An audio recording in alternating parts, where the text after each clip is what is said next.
I've never seen something look so beautiful. Okay guys, Good Marks Good here, and today's just going to be a quick little video. I went ahead and bought a couple boxes of flatware to relist. Boxes of flatware, if you can get them for a decent price, are really easy flips.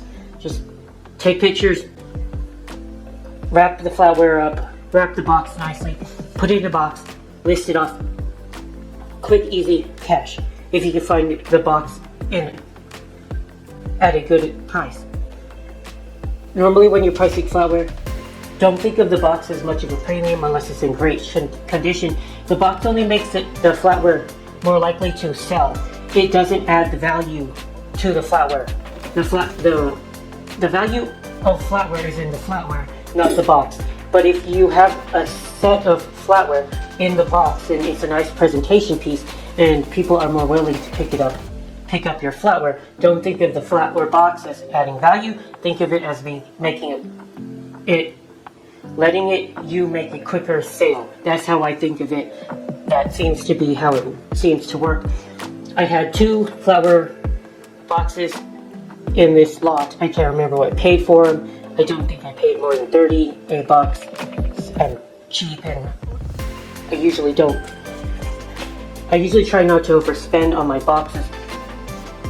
And this one has ephemera in it, which is really nice.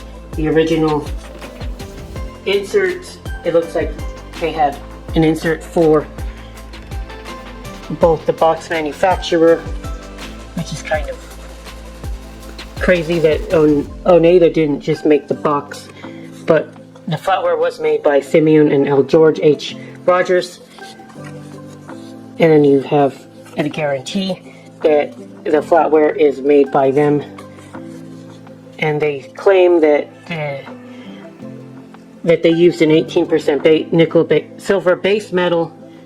Nickel-silver base metal, pretty cool.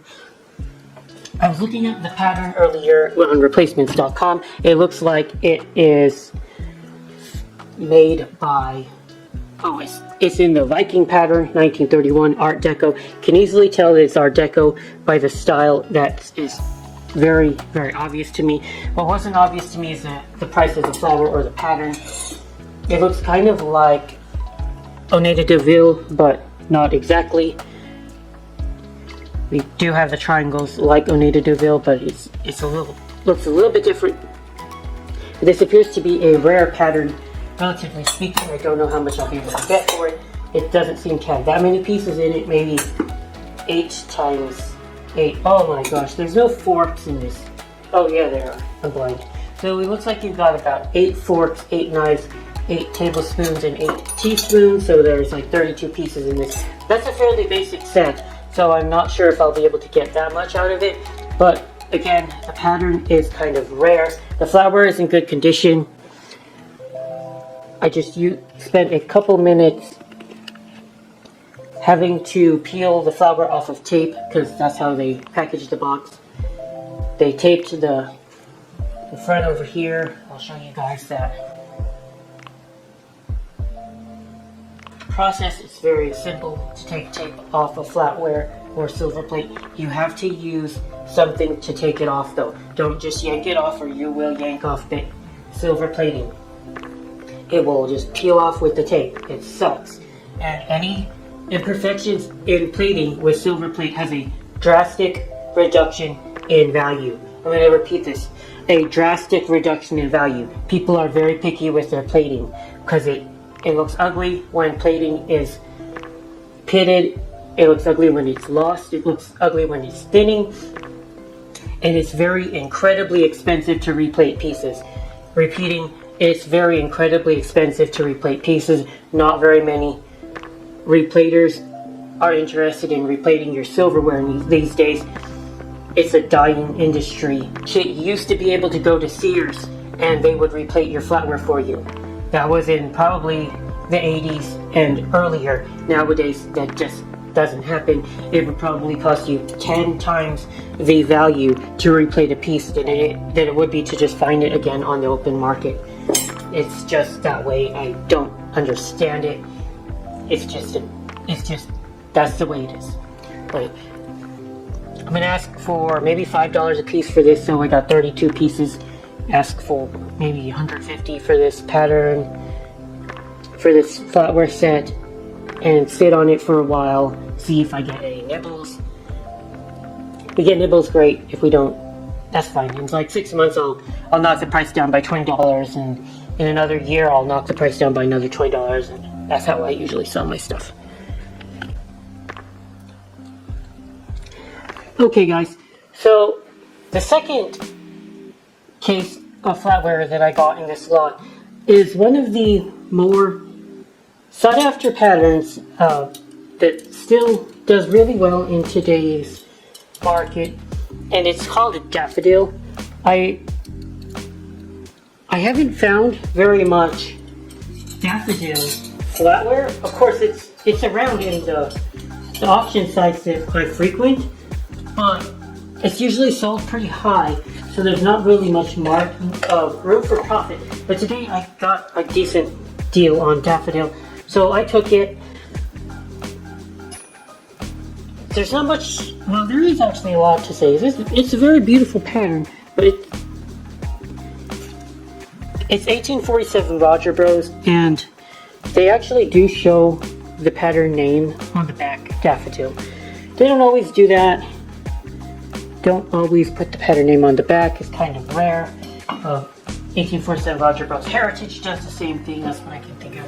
Eternally Yours does the same thing. They put the pattern on the back of the piece. I'm sure there's others, but I can't really think of them right now. But First Love does the same thing, I think. But a lot of time you don't know the pattern unless you look it up online. I don't know if that makes the patterns more popular today when they put the patterns on the back. Back when they were selling this stuff new to people, shoot, like decades ago, I don't know if the patterns that they put on the back of the flatware ended up being more popular.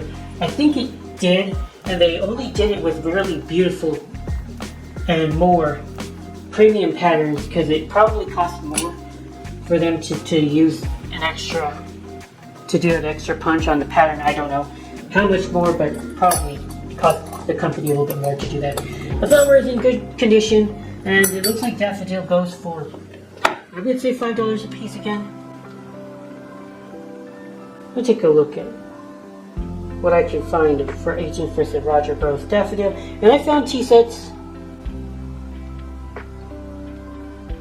using this pattern. It's one of the more rare cases of a flatware set having a matching tea set.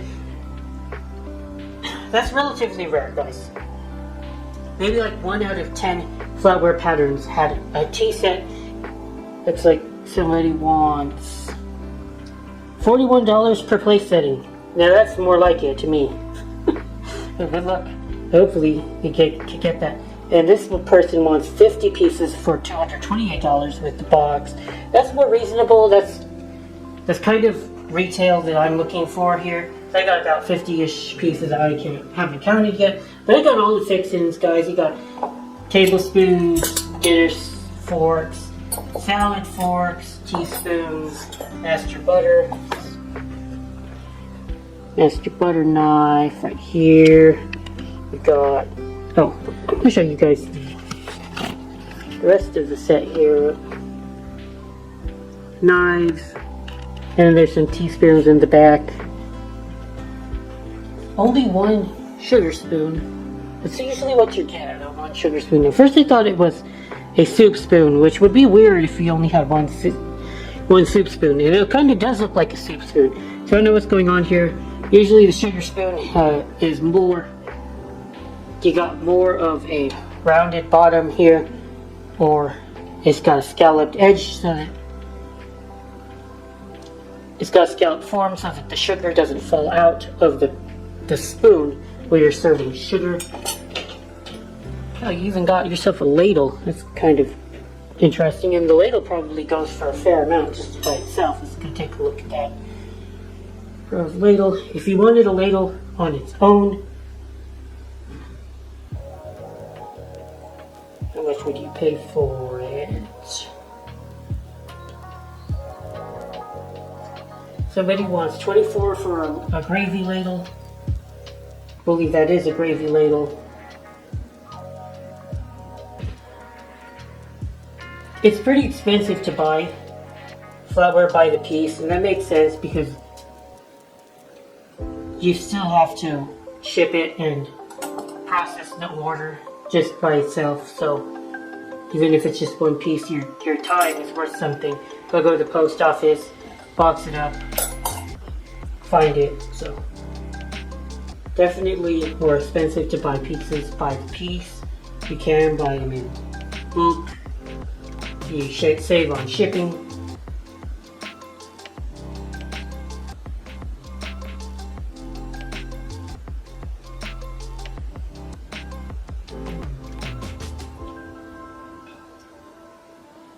Yeah, only one ladle though is being sold right now. Kind of crazy. Oh, another person wants 14 for their ladle. That's fair. 14 plus shipping. Alright, so I guess I will try to get 250 for this set and see how long I can sit on it. Again, the same with how I was talking about the Viking flatware. We just let the flatware sit for a long time, maybe months, and then discount it as time goes on.